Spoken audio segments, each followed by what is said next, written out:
Welcome back to another episode of the Mainly Hoops podcast. Back with another Big 12 team preview today. Before we do dive in, if you have been liking our content, please go ahead and like and subscribe. But diving into BYU, second year now under head coach Kevin Young. His first year, I think, went much better than people anticipated, 26-10, and went on a bit of a run. Got his highest 13th in the AP poll. I think they finished there actually at the end of the year. But going to take a look at this new and improved BYU roster here. Starting on the offensive side, Cody, what do you see for BYU's strengths on the offensive end? Yeah, I mean, obviously a great year one under Kevin Young. I was a little bit skeptical towards the end of the season, but it was more because of the defense. The offense was always awesome, and it's going to be probably awesome again. But for the main strength, I mean, they're probably not going to be as great as last season in this area, but I still think they're going to shoot the ball at a super high level from deep. You know, you retain Richie Saunders and Dawson Baker, who didn't play like a ton. I mean, he played like 17 minutes a game, but he probably will slide into a more prominent role this year, and he's a great shooter. And then, you know, the additions of AJ Debansa, obviously, who's not an elite shooter by any means, but he obviously is going to be one of the best freshmen in the country. And then Rob Wright, Kennard Davis, and then some deeper options in Tyler Russ and Nate Pickens, who they gives them viable shooting options. They shot it.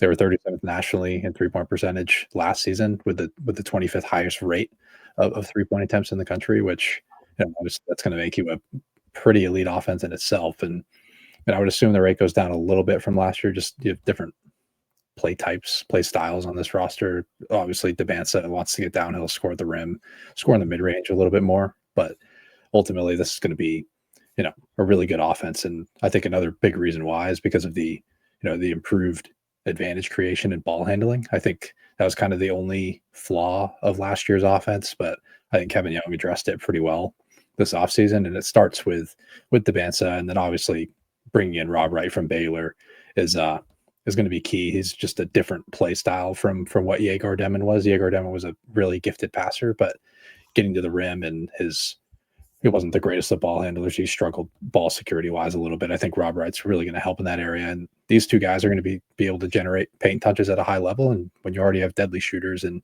Richie Saunders and Dawson Baker, I think having guys that can shrink the floor and create catch and shoot opportunities is going to be massive for this offense. So yeah, there's a new element to this offense that was already elite. And I think that only raises the ceiling for this team.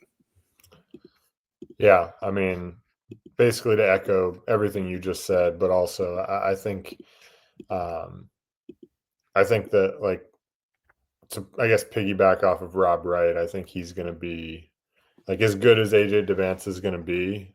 Like, I think Rob Wright's going to be so important to the generation of offense on this team.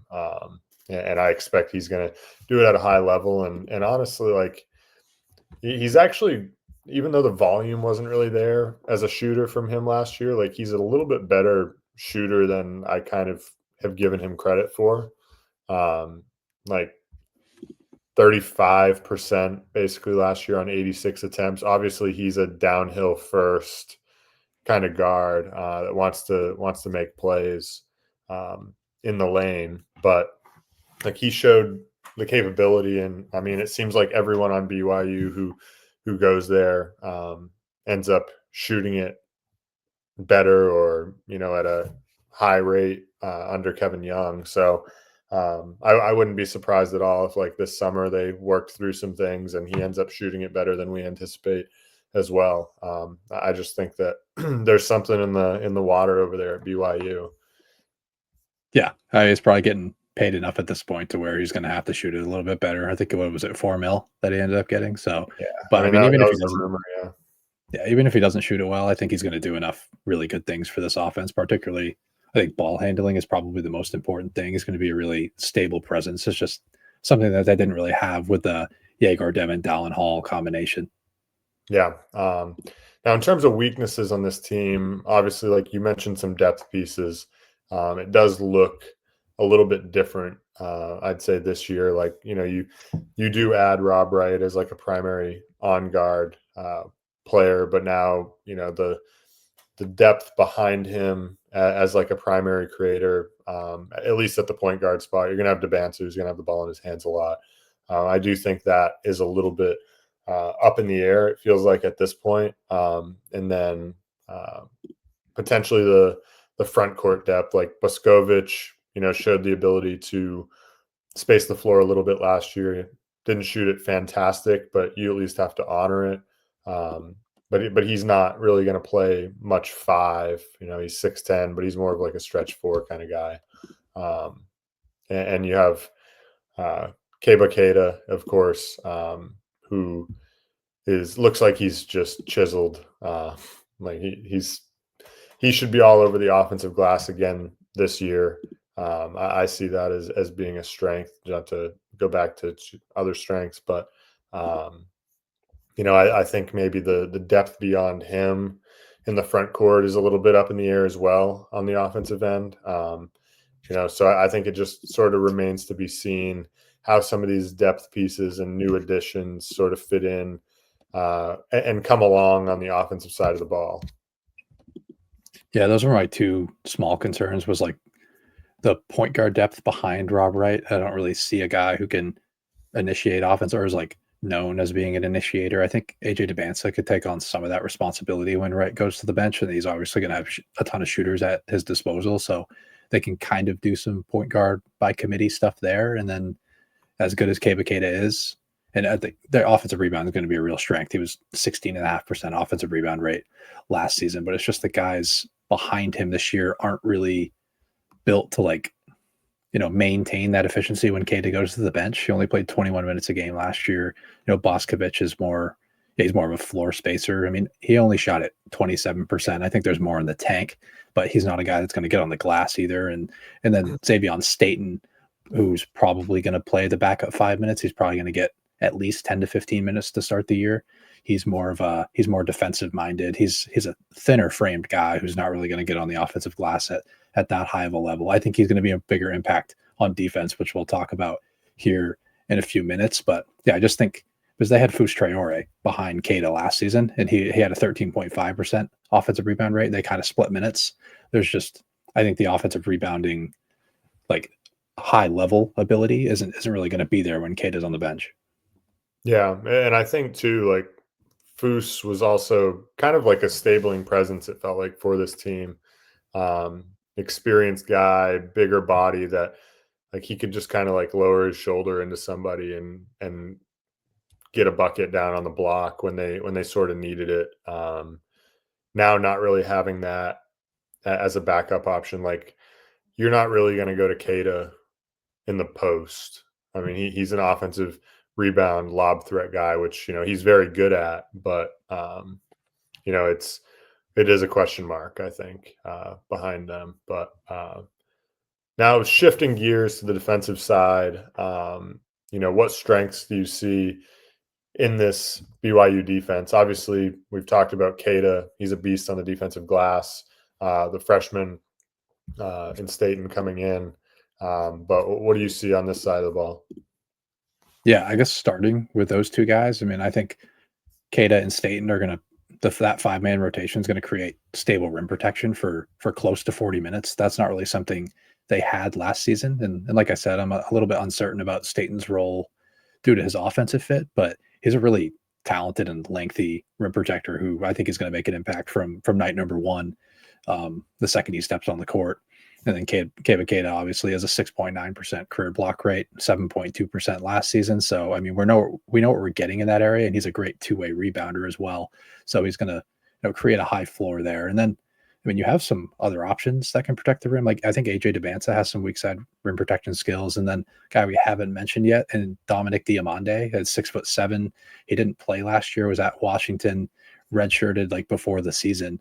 I think he's coming over from France, if I'm not mistaken. I'm not completely sure, but he's definitely more well known for his defensive traits and his versatility on the wing. But I actually do think there's real weak side rim protection there. So, and then across the board, I just think there's improved athleticism and more wing options, and Debansa and Diamande are really key parts there. And this was a huge concern for Kevin Young's defense last year, and he kind of had to mask this lack of athleticism and a lack of point of attack defenders by kind of packing everything in and even playing some zone.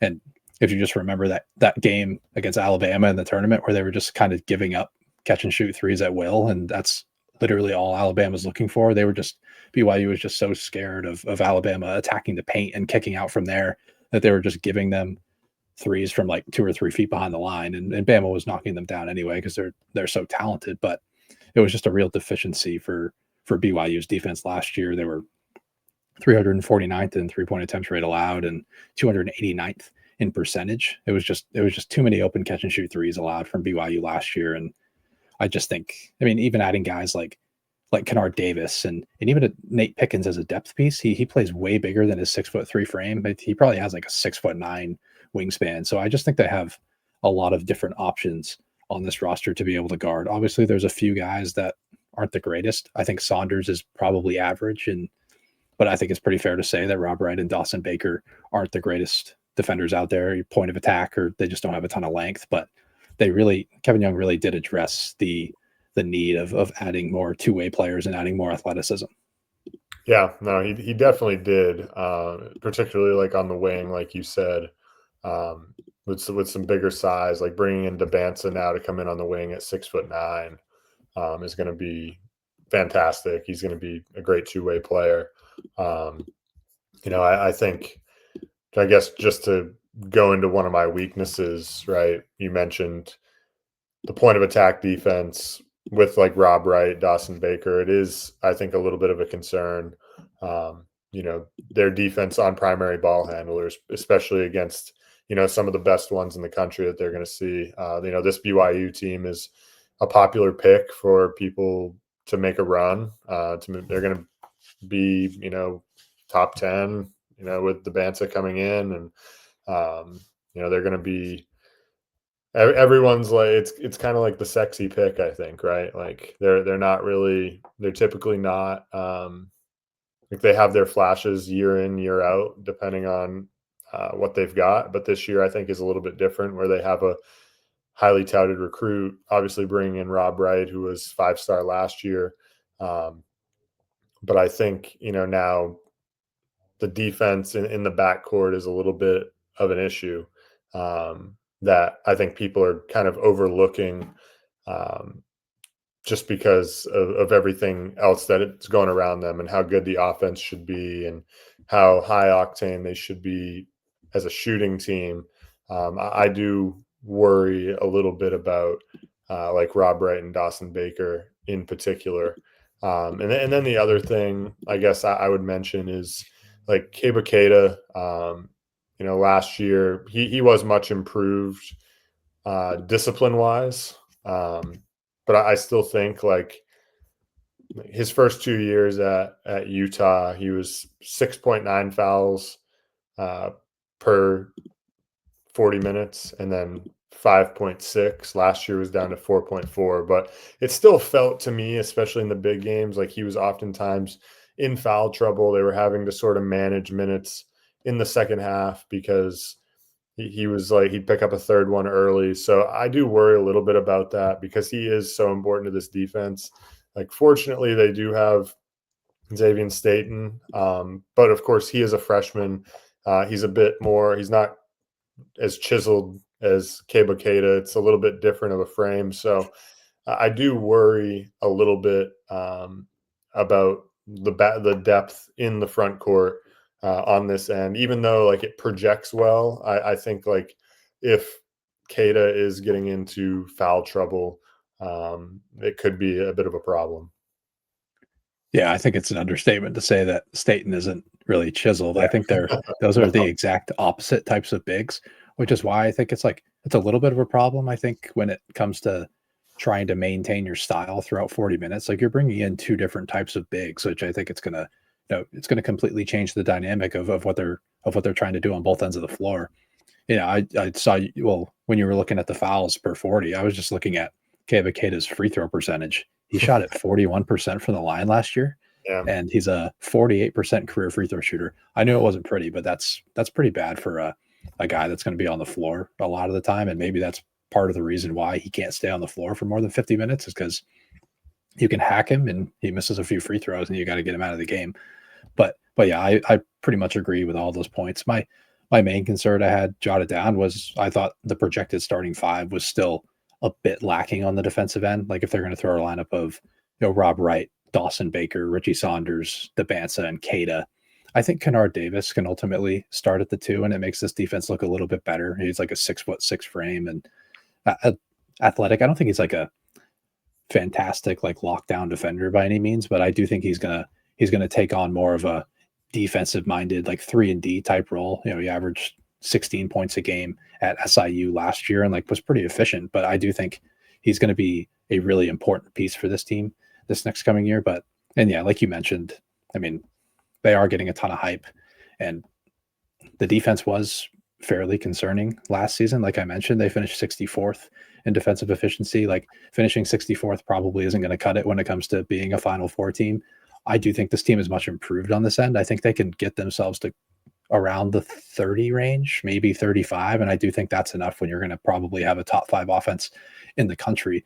But yeah, they do have their share of concerns on this end. It just kind of depends on what Kevin Young wants to tap into. And I do think Xavier Staten is going to be a pretty massive swing piece when it comes to, is this team going to be a somewhat good defense? Yeah, for sure. Now, kind of shifting gears to like some team superlatives here. Team MVP, team X Factor heading into this year. Who do you got? I actually couldn't decide between two guys for MVP, so I went co-MVPs. I went Richie Saunders and AJ Debansa. I think they're going to be very, very good in their own ways. I think Richie Saunders' off-ball shooting ability and secondary creation is going to be extremely important for this team. I mean, he took on a much larger role last year and he flourished. I mean, he played 29.5 minutes per game, averaged 16.5, and shot at 52% from the floor and 43% from three. I mean, every time he took a shot, I thought it was going in. It's just the shot form is just so pure. He gets such good lift on his jumper, quick release. Like, he's probably the prettiest jump shot to watch in the country. And I do think he can maintain that efficiency. And I think sliding into more of a secondary role is going to suit him. I think he's a guy that can shoot it close to 45, 46% this year if he's going to get more open looks. So, but AJ Debance's on-ball creation is going to be super important for this team that lacked it a bit last year, like I mentioned at the top. And X Factor, I went with Keba Keita. I think he just has to stay on the floor a little bit more. And I think he has to be a really good two-way rebounder, really good two-way rim presence in general if this team wants to reach their ceiling. Yeah, I went the same way for X Factor. I think he's too important to this team. And hopefully he worked on his free throws over the summer, because I think that's going to be equally as important. MVP, I was super torn here as well. And I'm giving the MVP to AJ Debansa, but I'm not going to give it to him also without mentioning Richie Saunders, because like anywhere else, Richie Saunders would deserve this award. It's just the fact that he has, one of the best players in this class and one of the top picks in next year's NBA draft on his team. They're both going to be awesome. Like, I wouldn't be shocked if they combine for, 30, 34, 35 points a game together. So I'm going to go that direction, but I think they both are just as deserving. Yeah, I just worry a fraction about Debance's scoring efficiency. I think he's most comfortable in the mid-range and getting to the rim, and he's been like over the summer really struggled to shoot it. I just don't think his catch and shoot ability is elite level right now. I think he's more closer to a low 30s to 35% three-point shooter, and he's really going to have to live in the mid-range and getting to the rim, getting to the free throw line to really reach his ceiling and to average 17, 18 points a game. And like we literally saw from Richie Saunders, average 16.5. And if he's going to have more space, might not have the ball in his hands as often, but if he's going to be more efficient, I think there's a real case for him to be the best player on this team. Yeah, for sure. Now, before we wrap things up, ceiling and floor for this team, and then a bold prediction. Yeah, I mean, I think this team can win the Big 12 championship. I think that would be like a 100th percentile outcome, to be honest with you. I mean, if you have Houston in this conference, it's going to be hard to dethrone that team that seems to to win every single game they play, particularly in this league. And I still think if the defense improves enough, I think this team can win a Big 12 championship and make it to a Final Four potential national championship. But it's just like the small, well, I think they're a little bit bigger than small concerns, but I just think that might hold them back from ultimately winning a title. But if they're in the Final Four, obviously they have a shot. And the floor is 5th or 6th in the Big 12, and maybe a first weekend exit if the defense goes just doesn't play as well as we imagine it to. And my bold prediction was, I think BYU either makes a Final Four or wins a title within the next 3 seasons. It's more of a future kind of bold prediction here, where we've talked about BYU a lot throughout this offseason through text, through a group chat. And we love Kevin Young, obviously. And I think if he can continue to accumulate talent, and this school seems to have unlimited money, I think they're going to be able to accumulate more talent and eventually win a national title. Yeah, no, that's certainly within the realm of possibilities. I think he's building something great there, and I hope he continues to build on it. But I think pretty similarly. I think first in the Big 12 is the ceiling with Final Four type run in them, and then the floor I think is probably right about the same. 5th in the Big 12. They don't win a tournament game. Just I don't expect that. That's obviously why it's the floor.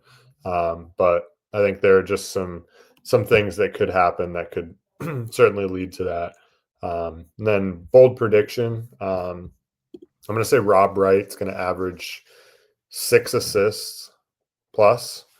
Last year he was at 4. I think this year, he's going to be in a pretty efficient offense with the ball in his hands a lot, I would think. I think he can probably attain that number.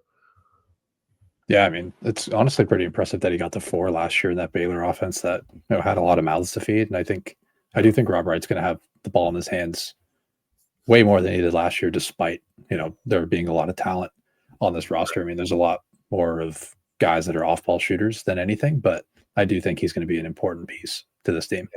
Yeah, for sure. So, all right, we'll wrap things up with BYU, and we'll see you next time on the Mainly Hoops podcast.